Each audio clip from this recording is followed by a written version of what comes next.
ඉන්දියාවේ විලුප්පුරම් දිස්ත්‍රික්කයේ පිහිටි ශ්‍රී ලාංකික සරණාගත කඳවුරක සිටි 18 හැවිරිදි යාන්සී නැමැති ශ්‍රී ලාංකික තරුණියක් අවසනාවන්ත ලෙස ඝාතනයට ලක්ව තිබෙනවා.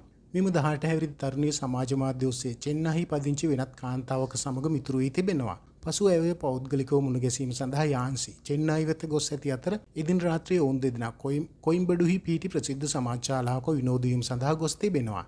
එහිදී මෙම තරුණයන් දෙදෙනා සහ සමාජ ශාලාවේ සිටි වෙනත් පිරිසක් අතර බහින්බස් වීමක් හටගෙන ඇති අතර පසු ඒ ලොකු ගැටුමක් දක්වා දුරදිග ගොස් තිබෙනවා.